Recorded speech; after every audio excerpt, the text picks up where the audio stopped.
Terima kasih saudara moderator. Salam sejahtera saya ucapkan kepada semua peserta atas talian Seminar Pendidikan STEM Digital tahun 2022. Saya Cikgu Lisa Im, Guru Cemerlang Kimia dari SMK Serbintang Utara, Kuala Lumpur.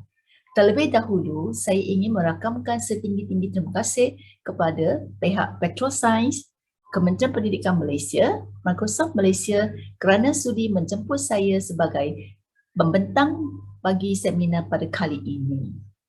Tajuk pembentangan saya pada pagi ini adalah mempromosikan proses pembelajaran yang berpusatkan murid bab 21 untuk menggalakkan pembelajaran kendiri.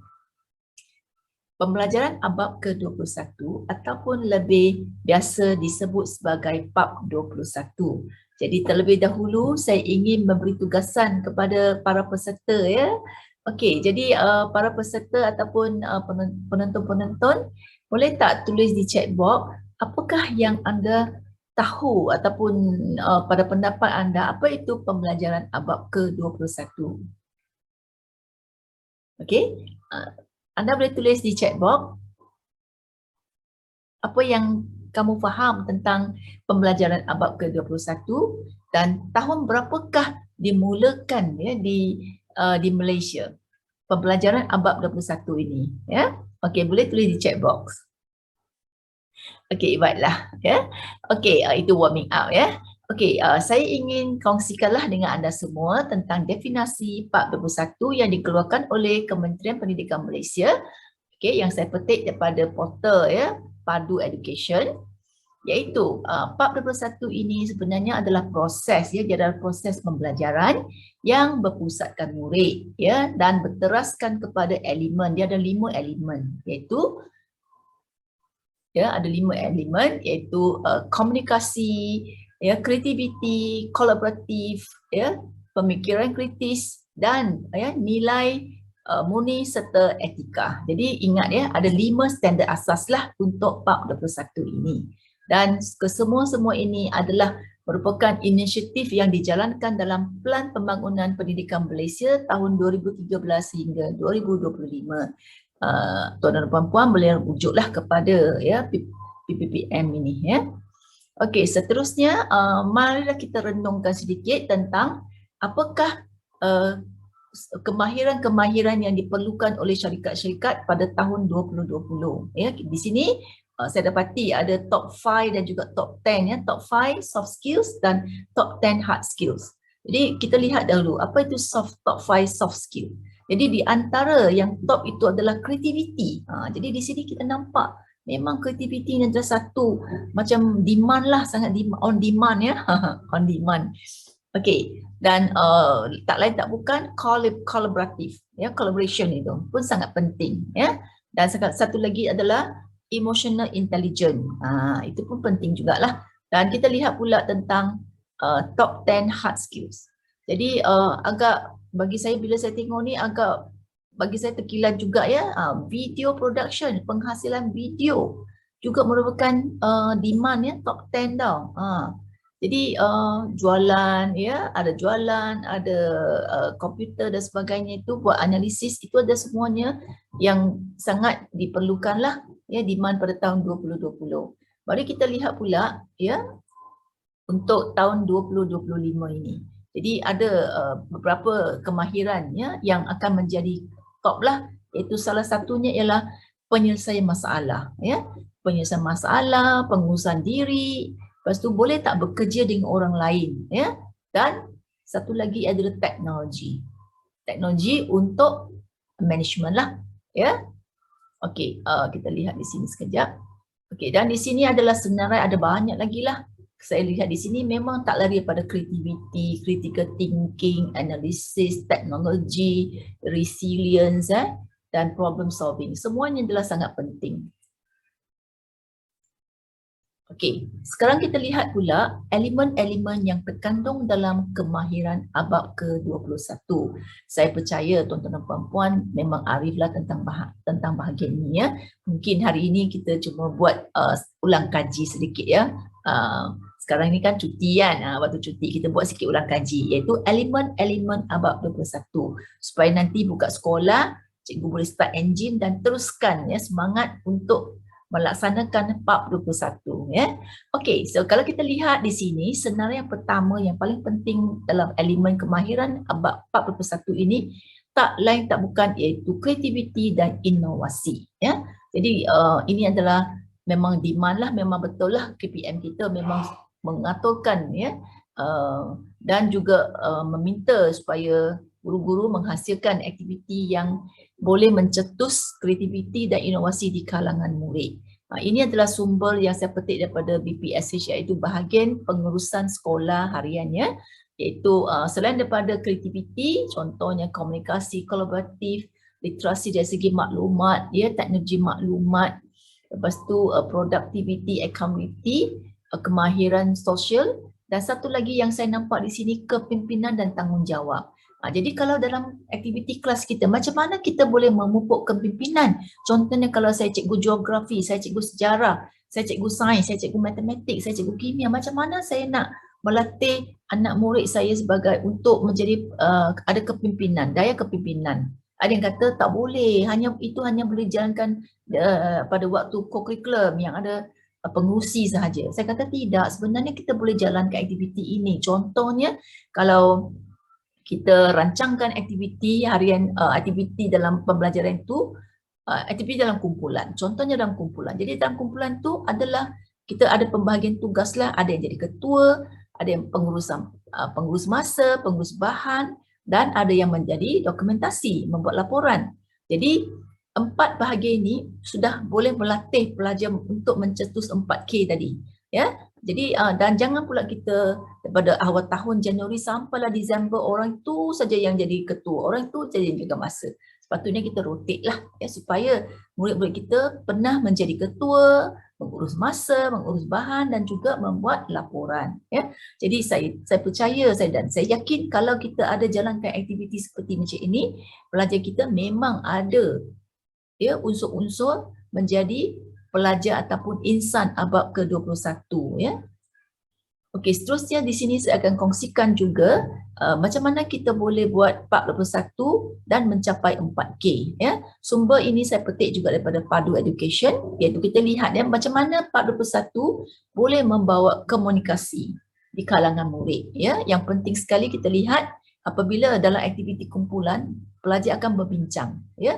Apabila dia berbincang, dia mesti belajar mendengar, memerhati ya apa yang dilakukan oleh kawan-kawan mereka dan seterusnya mengambil bahagian secara aktif dan memberi pendapat mereka ataupun memberi pertolongan kepada murid yang mungkin kurang mahir itu. Right? Dan pada masa yang sama contohnya dia kena membacalah, banyak membaca ya. Dan apabila mereka telah yakin, jadi dia boleh berinteraksi lah dengan orang dengan sebarang topik yang diberikan itu. Dan pada masa yang sama kalau murid dia sudah biasa dengan aktiviti macam ni, dia boleh menyusun pemikiran dia ya, menyusun ayat-ayat, menyusun cerita dan sebagainya ya. Okey, sekarang kita lihat pula macam mana bab 21 boleh membawa kolaboratif di kalangan murid. Itu memang boleh dicapai sekiranya kita buat aktiviti yang ada melibatkan kumpulan. Aktiviti kumpulan, berasaskan kumpulan lah, iaitu mereka biasa ya, mungkin kumpulan tu dalam 3 orang, 4 orang, 5 orang bekerjasama, right? Dan belajar memberi tanggungjawab. Kalau katakan dia ketua, dia mesti memainkan peranan sebagai ketua lah. Kalau dia adalah AJK bahan ataupun pengurus bahan, dia mesti bertanggungjawab menguruskan bahan. Ya, selepas ambil bahan dan sebelah guna kena pulangkan, lepas tu kena jimat gunakan bahan secukup-cukupnya sahaja. Okey, jadi pada masa yang sama mereka belajar untuk memberi pendapat, lepas tu sekiranya mereka mempunyai pencanggahan idea, pendapat. Jadi mereka belajarlah berbincang secara berhemah dan akhirnya menerima idea ataupun pendapat yang terbaik ya. Okey, seterusnya kita lihat pula tentang pemikiran kritis. Jadi untuk pemikiran kritis ni kita akan adakan contohnya kita boleh buatkan aktiviti lah supaya pelajar kita boleh belajar membuat keputusan yang bebas. Lepas tu mengadakan pemikiran yang terbuka lah. Jangan hanya dia kata saya saja yang betul, orang lain semua salah ya. Dan bermaklumat. Bila berbincang dengan kawan ataupun menolak pandangan orang lain, dia mesti berhujah. Hujah tu mesti hujah yang betul lah. Okey, seterusnya tentang kreativiti. Ini memang saya suka ini. Jadi untuk kreativiti ini kita perlulah mencari ruang dan peluang, mencetuskan ruang dan peluang kepada murid-murid kita supaya mereka berfikir fikir secara luar kotak lah, luar kotak. Dan kalau ada kita sentiasa memberi aktiviti yang macam ini, yang ada mencetuskan kreativiti mereka, contohnya kita mungkin beri beberapa helai kertas ataupun kita memberikan mereka bottle caps, minta mereka menghasilkan sesuatu benda yang luar biasa itu, right?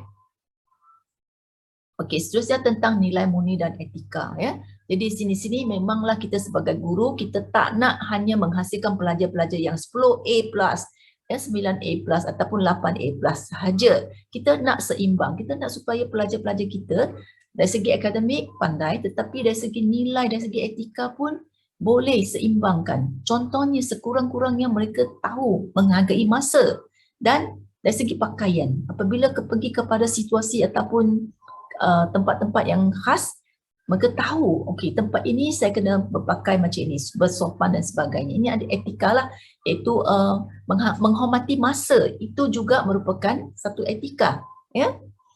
Dan sentiasa berasa bersyukur, ya, apabila mendapat sesuatu ataupun pihak yang lain ataupun kawan mereka membantu mereka, mestilah mengucap terima kasih kepada kawan-kawan mereka, ya. Okey. Itu adalah 5 standard, ya, 5 standard yang perlu dicapai. Dan seterusnya kita sebagai seorang guru memang kita tak akan lari daripada SKPGM 2 ataupun Standard Kualiti Pendidikan Malaysia gelombang yang kedua. Ya, ini sebenarnya ada 5 standard. Saya fokus kepada standard yang keempat, iaitu aspek 4.6. 4.6 ini menyatakan bahawa murid sebagai pembelajar aktif. Pembelajar aktif. Belajar tapi aktif, jangan pasif. Okey, jadi macam manakah kita kata pembelajar aktif? Dia kata murid bertindak sebagai pembelajar aktif untuk menguasai, yang pertama mesti ada pengetahuan lah, dia belajar benda baru kan, so dia ada pengetahuan, dan pengetahuan itu membolehkan dia menyelesaikan sesuatu ataupun menghasilkan sesuatu, itu dia akan mendapat kemahiran. Dan pada masa yang sama mengamalkan nilai-nilai yang positif, ya. Okey, jadi di sini hanya ada satu saja standard kualiti, iaitu 4.6.1, murid melibatkan diri dalam proses pembelajaran secara berkesan.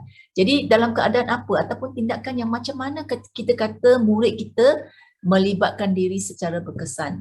Okey, contohnya mereka boleh memberi respon, berkomunikasi, ya, boleh menjalankan aktiviti mengikut prosedur yang kita tetapkan, ataupun mengeluarkan kita bagi peluang supaya mereka mengeluarkan prosedur dan mereka ikut prosedur itu, sehinggalah berjaya menghasilkan apa yang kita minta mereka buatkan itu, ya. Okey. Seterusnya kita lihat murid melibatkan diri dalam proses, kita kata murid melibatkan diri dalam proses pembelajaran supaya kita kata dia adalah pembelajar yang aktif. Macam mana? Okey, ini lebih detail sikit saya letakkan di sini, iaitu memberi respon berkaitan dengan isi. Mereka boleh memberi respon lah, yang penting mesti respon lah, ya, kepada isi pelajaran, boleh berkomunikasi dalam melaksanakan aktiviti, lepas tu memberi respon yang menjerus ke arah pemikiran kritis lah dan kreativiti. Seterusnya kita lihat pula di sini, iaitu mengemukakan soalan berkaitan dengan isi pelajaran, ya. Dia akan tanya, bila dia tak faham dia akan tanya, tapi bila dia faham dia akan tanya lagi soalan yang lebih aras tinggi, ya, yang contohnya menggunakan mengapa, bagaimana, ya, apakah sebabnya, kalau di sini apa risikonya, boleh buat justifikasi. Itu adalah pemikiran secara kritis lah. Dan seterusnya mereka boleh buat keputusan, ya. Contohnya kita bagi soalan-soalan yang macam boleh mereka minta mereka buat justifikasi lah, ya. Okey, seterusnya kita renung semula tentang taxonomy Bloom, ya. Jadi untuk taxonomy Bloom ini adalah aras rendah dan juga aras tinggi lah. Kalau soalan-soalan yang berkisarkan tentang remembering saja ataupun hanya ingatan saja, itu rasa rendah. Jadi untuk mencetuskan pemikiran yang kritis tentu kita perlulah bagi soalan-soalan yang contohnya kreativiti, soalan penilaian, ya, analisis ataupun yang aplikasi, ya.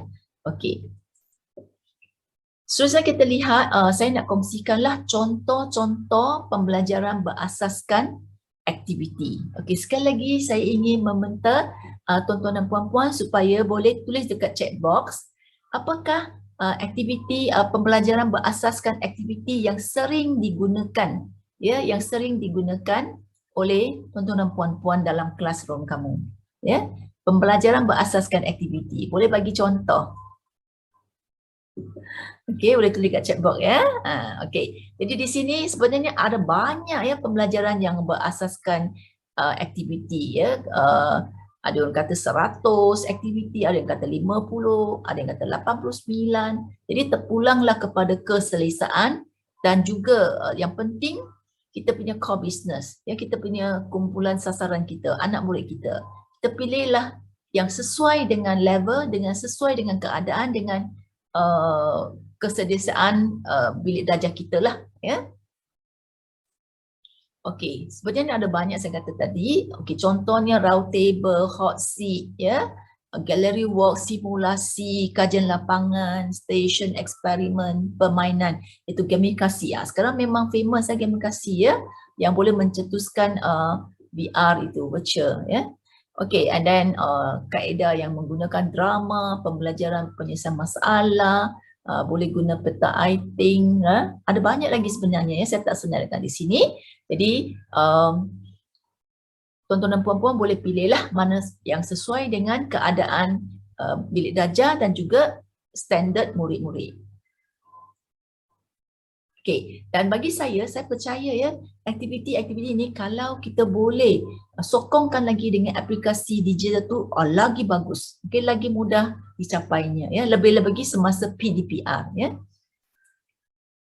Okey, so di sini saya tunjukkanlah, ya, beberapa digital tools yang saya gunakan dalam PDP saya lah, ya. Sekali lagi saya minta tuan-tuan puan-puan lihat di sini, saya gunakan untuk pengurusan kelas, boleh guna untuk penilaian, ya, contohnya quiz, dan saya juga boleh gunakan dia untuk mencapai kemahiran 4C ataupun 4K di kalangan anak murid saya. Jadi sekali lagi saya nak minta tuan-tuan puan-puan cuba tuliskanlah berapa banyak yang tuan-tuan dan puan-puan guna. Ya, ataupun kalau yang saya tak senaraikan di sini, saya kata sebahagian, ya, tak senaraikan di sini, yang lain boleh tuliskan lagi, ya, yang boleh kita guna untuk membawa 421 dalam proses PDP kita. Okey. Seterusnya saya akan kongsikan tentang contoh-contoh pembelajaran berasaskan aktiviti yang telah saya laksanakan lah, ya. Okey, sekarang sini saya akan buatkan dua versi lah. Satu versi adalah sebelum COVID-19 dan semasa COVID-19. Okey, sebelum COVID-19, seperti tadi, ya, salah satu contoh pembelajaran berasaskan aktiviti itu adalah seperti inquiry lah, ya, inquiry, ya. Inquiry memang boleh membawa minat belajar dan belajar boleh buat dalam secara kumpulan juga, ya. Contohnya kalau saya cikgu kimia, saya boleh buatlah aktiviti seperti untuk menentukan takat lebur, takat didih, lepas tu untuk membina bateri, ya, hanya menggunakan buah-buahan sahaja. Selepas itu mereka boleh membina siri elektrokimia. Lepas tu mereka akan fikirlah, kalau saya nak buat bateri, saya akan guna pasangan logam yang mana satu, ya, dengan membuat dia punya justifikasi lah, pasangan logam yang manakah akan menghasilkan votan yang paling tinggi, voltage yang paling tinggi, ya, contohnya, ya. Okey, untuk semasa COVID-19 juga ada ramai yang kata dah COVID-19, semua 421 tu tak boleh buat. Tapi bagi saya sebenarnya dia masih boleh dijalankan, ya. Tapi kita kena fikir sedikit, seperti mana saya kata, dia akan boleh dicapai dengan bantuan digital tools, ya. Okey. Contohnya di sini, ya, contoh dia di sini masih kita boleh buat inquiry. Okey, contohnya saya masih buat inquiry semasa COVID-19, iaitu dengan menjaga SOP lah, dengan menjaga SOP. Dilengkapi dengan sistem pendidikan yang berdaya saing dan mendapat permintaan yang tinggi dari industri. Bidang sains, teknologi, kejuruteraan dan matematik atau singkatannya STEM adalah bidang yang pasarannya adalah jauh lebih tinggi berbanding bidang yang lain. Cabaran ke guru dalam membentuk generasi akan datang. Ya, ini adalah video yang saya petik daripada Padu ya berkenaan dengan STEM. Jadi bagi cikgu-cikgu STEM ataupun sebenarnya semua guru pun boleh menjalankan aktiviti STEM ya dalam PDP kita. Jadi aktiviti STEM jugalah merupakan aktiviti yang pusatkan kepada murid dan juga sesuai dengan PAP 21 ya bagi saya. Okey, seterusnya saya tunjukkan aktiviti ya hot seat. Contohnya hot seat iaitu pelajar yang cemerlang ini, pelajar yang mungkin lebih berpengetahuan itu kita boleh lantik dia sebagai macam expert ya, satu expert. Contohnya lah saya lantik dia sebagai, saya kata kita jemput seorang pengusaha daripada syarikat getah ya, contohnya dia pun ceritalah berkenaan dengan getah. Jadi saya nampak di sini semasa aktiviti dijalankan tu pelajar-pelajar yang lain tu sangat menempuhkan perhatian, mereka sangat seronok dan faham apa yang diterangkan oleh murid. Tapi pada masa yang sama, ingat lagi tugas kita sebagai pembimbing kan, sebagai guru, guide by side. Jadi sekiranya mungkin ada fakta-fakta ataupun term yang dibincangkan oleh pelajar ini yang kurang betul, kita boleh jelaskan ya supaya pelajar tidak adalah kesilapan di sini ya. Okey, selain daripada itu, aktiviti yang sering saya lakukan adalah 3 try 1 stay ataupun gallery walk lah ya semasa ini sebelum COVID-19 ya, sebelum COVID-19. Okey, seperti tadi saya balik kepada soalan tadi ya, ramai yang kata semasa PTPR kita tak boleh jalankan aktiviti PAP 21, susah nak jalankan. Sebenarnya boleh ya, saya kata boleh juga. Contohnya ya ni ya. Okey, contohnya aktiviti ini adalah aktiviti yang saya bagi kepada murid saya untuk projek berasaskan pembelajaran berasaskan projek lah, iaitu mereka buat DIY face mask. Ya, selepas dah buat itu mereka uploadkan dia punya poster, dia punya prosedur, harga berapa banyak itu dalam book creator. Jadi di sini apabila semua orang dah kongsikan bahan dari situ, jadi pelajar yang lain juga boleh juga pergi melihat apa yang dijalankan di situ ya oleh kawan-kawan mereka. Jadi di sini memang nampaklah di situ ada mereka boleh komen ya. Jadi di sini nampak memang 4K dengan 1N tu ada ya. Okey. Dan gallery walk lah, ini gallery walk secara digital ya. Okey, selain dari itu saya juga boleh menggunakan kelas notebook lah.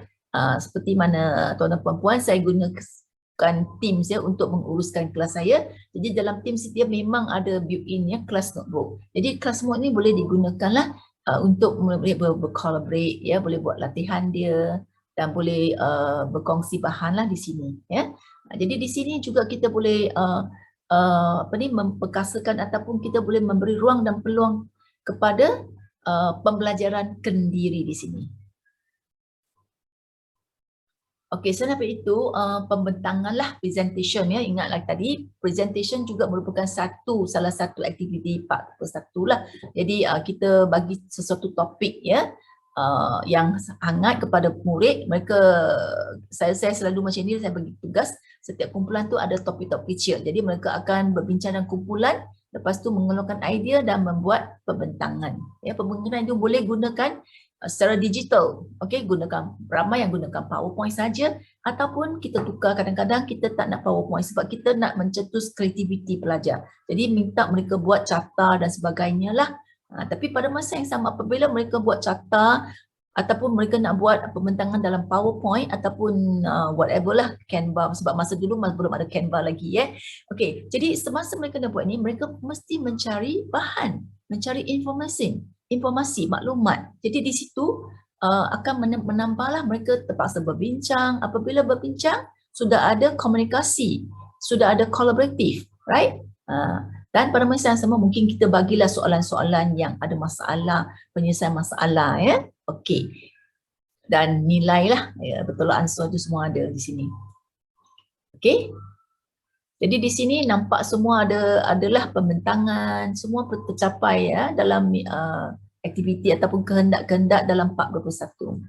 Salah satu contoh lagi pembelajaran berasaskan projek, okey, dalam kumpulan, mereka berbincang untuk menghasilkan satu bahan ya, ataupun apa-apalah kerusi. Contohnya kalau kita lihat di sini ada yang buat rumah, ada yang buat kerusi, ya, ada yang buat satu tumbler ya. Jadi mereka cerita kalau di sini mereka akan berbincang dan kumpulan. Ya, kalau berbincang tu sudah ada komunikasi, sudah ada kolaboratif. Lepas tu menghasilkan sesuatu itu sudah ada apa? Sudah ada kreativiti, right? Pemikiran yang kritis. Okey. Mengapa saya kata ada pemikiran kritis? Contohnya katakan dia nak buat kerusi ini. Dia kena fikirkan apakah bahan yang sesuai. Adakah dia nak guna alloy ke, dia nak guna logam ke, besi ke, dia nak guna PVC ke. So mereka kena fikirlah. Kena berbincang. Pada masa yang sama itu, kalau seperti mana saya kata, kalau ada percanggahan idea, mereka akan berbincang secara berhema dan mengambil keputusan untuk menerima mana satukah yang pertimbangan supaya seimbang dan mengambil keputusan yang terbaik, ya. Okey. Jadi kreatif tak anak murid saya ni? Saya percaya tuan-tuan puan-puan pun buat yang samalah dengan saya, ya. Okey, seterusnya kita lihat inilah aktiviti fashion mask yang saya katakan tadi, ya. Kalau ini saya buat secara detail, inilah poster-poster. Kita lihat pelajar kita memang kreatif, ya. Aktiviti ini saya jalankan dengan bantuan digital lah, sebab saya hantar assignment tu melalui Teams, okey, dan gunakan Word. Jadi dan juga PowerPoint. Anak murid saya boleh menghasilkan, saya beri empowerment, ya, saya beri ownership kepada anak murid saya untuk memilih apakah platform yang digital yang sesuai. Kalau dia pandai guna Canva, dia guna Canva. Kalau dia pandai guna Sui, dia guna Sui. Dia pandai guna PowerPoint, Word pun saya terima, asalkan mereka buat memenuhi syarat yang dikehendaki. Jadi di sini kita nampak pelajar kita, ya, dia boleh buat apa tu, dia boleh merancang prosedur dia, kira kos. Lepas tu benda tu memang dia betul-betul boleh diguna pada mukanya. Tengok ni pelajar ni, lepas dia buat, dia gunakan. Okey, lepas tu kita adakan pembentangan lah. Bila pembentangan tu ada komen-komen daripada rakan-rakan dia. Lepas tu mereka setkan berapa harga, siap ada future plan lagi nak jual barang-barang. So di sini kita sudah menggalakkan bukan sahaja pemikiran yang kritis, tetapi kita sudah menggalakkan apa, pengusaha, ya, pengusaha muda di kalangan anak murid kita. Jadi adakah kamu setuju, anda setuju dengan saya? Ini aktiviti ni boleh mencapai 4K dan 1N. Kalau boleh tulis yes di chat box, ya. Okey. Seterusnya kita lihat satu lagi aktiviti, sebab kita nak aktiviti pembelajaran ini berkisar ataupun melibatkan aktiviti harian. Jadi kita boleh minta pelajar kita menghasilkan litmus paper, ya. Litmus paper selalu kalau di sekolah kita beli saja. Okey, ini sekarang ni PDPR, saya minta pelajar saya buat sendiri. So kita lihat di sini, inilah gambar-gambar selepas mereka buat. Saya buatkan satu Padlet, mereka upload Flipgrid, bukan Padlet, Flipgrid, untuk uploadkan dia punya video macam mana mereka buat. Okey, dan juga mereka beri penjelasan lah. Okey, saya akan share dengan anda semua.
Okey. Jadi salah satu, kalau tuan-tuan dan puan-puan lihat, ya, video yang hasil tu memang komplit, memang sangat bagus. Dia boleh tunjukkan prosedur, lepas tu cara untuk mengawal pemboleh ubah, dia boleh uji, ya, bahan-bahan di sekeliling rumah mereka sahaja. Okey. Jadi salah satu tanda yang aktiviti yang kita tindakan yang kita perlu buat sebagai guru ialah kita memberi penghargaan kepada anak murid kita. Saya bagi dia 10/10. 10/10 sebab sangat bagus. Okey. Dan di sini saya gunakan Flipgrid lah, mereka uploadkan semua video yang mereka buat itu dalam Flipgrid dan dikongsikan kepada semua murid. Jadi di sini sekali lagi boleh mencapai 4K dan 1N, ya. Dan di sini ada 51 orang yang respon dengan masa 27.7 jam, ya. Ada 960 yang melihat video-video tadi itu, ya. Okey, selain daripada itu tadi yang saya katakan tadi, ya, iaitu tentang kadar tindak balas. Jadi anak murid saya saya minta mereka pergi carilah apakah kegunaan kadar tindak balas dalam aktiviti harian kita. Jadi macam-macamlah mereka pergi cari, ya, dan hasil dapatan mereka dikongsikan dalam Padlet ini. Jadi ada yang memang saya tak terfikir pun mereka boleh jumpa. Dan di sini ada pula anak murid saya yang pergi masak, ya. Dia nak bandingkan ayam tu kalau potong kecil dan besar, apa beza masa yang diambil itu, ya. Itulah satu caranya kita boleh menghasilkan aktiviti pembelajaran berpusatkan murid dan mencetus pembelajaran kendiri di sini. Okey, ini lagi satu projek yang saya jalankan, ya, yang berasaskan projek iaitu menggunakan tuala, ya, tuala terpakai untuk menghasilkan pasu yang cantik ini. Ini memang gambar-gambar ini adalah pasu-pasu ataupun hasil kerja yang dihasilkan oleh anak murid saya, ya, bukan gambar yang mereka ambil daripada Google, ya. Okey. Okey, jadi dan apa dapatan mereka dikongsikanlah ini dalam Padlet. Okey, ini satu lagi problem based learning yang dijalankan oleh anak murid saya, iaitu saya bagi tajuk mereka, ya, berkenaan dengan pembuangan sisa plastik yang berleluasa ini. Okey, so saya minta mereka beri pandangan, beri idea ataupun buat satu inovasi macam mana mereka boleh membantu mengurangkan masalah pembuangan sisa yang berleluasa ini. Right? Okey, projek mereka yang dihasilkan itu sangat bagus. Lepas tu saya hantarlah projek mereka ke pertandingan yang dianjurkan oleh BIA London, ya, dan bersyukurlah 3 pasukan saya mendapat hadiah, iaitu dapat Best Report, Best Report Award, Best Video dan Rising Star. Rising Star itu maksudnya hampir-hampir top 3, sikit lagi, ya. Ni tengok Malaysia hanya satu saja negara, ya, salah satu negara antara 50 negara yang mengambil. Jadi ini maksudnya saya telah membawa anak murid saya ke peringkat antarabangsa. Hanya sekadar menjalankan aktiviti dalam bilik darjah sahaja, right?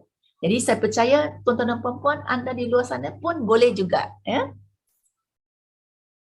Okey, seterusnya ini saya kongsikan aktiviti yang saya gunakan untuk PDP ataupun aktiviti pembentangan, ya, kalau dengan menggunakan Teams lah.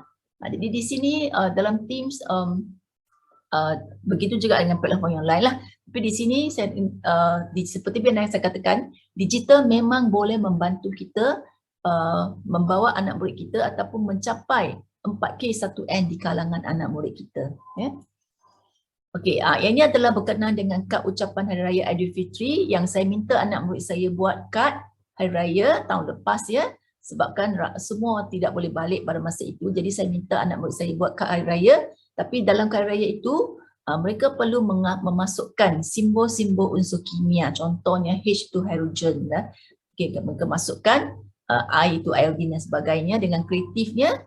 Okay, sebab kita nak mencungkil daya kreativiti, ya, dan inovasi di kalangan anak murid. Dan pada masa yang sama kita nak mereka supaya macam contohnya saya bukan orang Islam, saya juga menghargai, ya, orang Islam, menghargai mereka. Oh, ini adalah Hari Raya Aidilfitrinya. Jadi kalau mereka tak dapat, umat Islam, ya, tak dapat balik kampung untuk merayakan hari ini, macam mana kita nak membantu mereka? Jadi dengan idea ini saya minta pelajar saya membuat kad. Lepas tu kad-kad yang dihasilkan secara digital ini, lepas tu kita cantumkan, ya, satu kumpulan lagi pelajar saya yang pakar, ya, yang pandai buat video, mereka cantumkan semua kad-kad ini menjadikan satu video dan saya uploadkan di dalam YouTube lah, dan saya sharekanlah kepada siapa yang saya kenal, sehinggalah kita punya YB pendidikan, ya, pendidikan kita, Dr. Razi pun terima dan mendapat penghargaan lah daripada beliau ya dalam Facebook beliau. Dan saya juga pada masa itu tahun lepas saya dijemput ya ke NTB7 untuk memberi ceramah tentang motivasi ya semasa sempena Hari Guru. Saya berkesempatanlah berjumpa dengan Dr. Razi dan saya telah menghadiahkan semua kad yang dihasilkan itu oleh anak murid saya kepada beliau.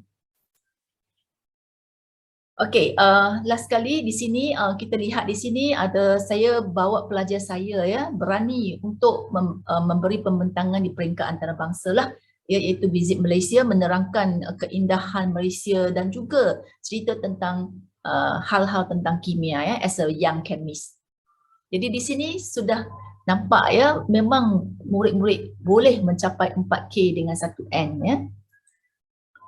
Okey, ya, ini ya salah satunya ialah mengaitkan isi kandungan dengan kehidupan harian murid dan juga secara global. Okey, seterusnya ini adalah hasil pembuatan anak murid saya daripada project based learning dan mereka yang bagus-bagus itu mereka mengambil bahagian dalam pertandingan ya, pertandingan inovasi peringkat antarabangsa. Kalau tuan-tuan dan puan-puan lihat di sini 1 2 3 4 5 6 pasukan seramai saya ada 30 orang lah. Dalam 30 orang ni berjaya mendapat, ada yang dapat gold, ada yang silver, ada yang bronze. Ini sudah maksudnya kita dah menghasilkan anak murid yang ada daya inovasi, kreativiti ya, sehingga boleh mencapai pencapaian di peringkat antarabangsa. Okey, seterusnya bagi diri kita ya, contohnya ya, saya kata bagi diri kita letak sinilah. Sini. Okey. Bagi diri kita sebagai pendidik, kita hendaklah sentiasa secara berterusan upgradekan diri dari segi pedagogi, dari segi ilmu, dari segi digital dan sebagainya, supaya kita boleh menyampaikan ilmu kepada anak murid yang lebih laju daripada kita ya. Mereka dah lahir tu dah ada teknologi, ada gadget lah. Jadi kita perlu upgradekan, memantapkan diri. Contohnya saya dah pergi buat international benchmarking di Manchester ya. Ini adalah perpustakaan di Manchester. Sangat ni gambar ni Rutherford ya, sangat kemis yang sangat memberi jasa lah kepada penemuan atom. Jadi sebenarnya ni pintu bila tekan dia boleh buka, dalam tu ada rak buku. Okey. Dan Rutherford ini sebenarnya dia adalah murid ya daripada Manchester University. Jadi universiti itu membina satu building, ada satu building yang bernama The Rutherford Building itulah, untuk meletakkan di dalam bilik itu adalah dia punya kajian-kajian, dia punya gambar-gambar di situ. Jadi apabila saya balik, saya pun ceritalah kepada anak murid saya ya. Okey, inilah yang kita boleh buatlah. Okey, seterusnya yang ini pula adalah saya pergi dekat Chemical Engineering School di University Manchester. Jadi inilah Profesor Dr. James tu, dia menerangkanlah kepada saya macam mana eksperimen dijalankan tu. Jadi bila saya balik, saya pun menerangkanlah kepada anak murid saya supaya memberi inspirasi kepada mereka. Okey, seterusnya saya nak tanya soalan lah. Adakah PDP anda melibatkan semua ini? Berasaskan murid, pembelajaran kolaboratif, kemahiran proses, praktikal. Cuba fikirkan, ada atau tidak? Ada atau tidak? Kalau ada, tahniah ya. Kalau cikgu-cikgu ada menjalankan PDP yang berunsurkan ini ataupun melibatkan elemen ini, saya ucapkan tahniah. Okey, adakah murid-murid anda dapat atau tak menjana idea, fleksibel tak, ingin tahu tak, mengambil risiko, berani ya, berkemahiran, mampu bekerja dengan orang lain, mendengar dan membuat refleksi. Kalau ada, saya ucapkan tahniah dan terbaik ya, dan terbaik. Okey, so saya memang sangat suka dengan apa yang dikatakan oleh John Dewey ini ya. Contohnya dia kata education is not preparation for life. Education is life itself. Okey, adakah anda setuju? Dan ini sangat saya suka. If we teach today's students as we taught yesterday's, we rob them of tomorrow. Jadi transformasilah, transformkanlah diri ya, supaya kita boleh mengajar murid-murid kita dengan teknologi ataupun dengan pengetahuan yang baru yang sesuai dengan standard ataupun level anak murid kita, ya. Itu sahaja daripada saya. Sekian, terima kasih. Sekiranya ada kesilapan ataupun saya tidak dapat menyatakan dengan baik, saya minta maaf, ya. Kesilapan ataupun kekurangan itu daripada saya. Okey, itu sahaja daripada saya. Sekian, terima kasih.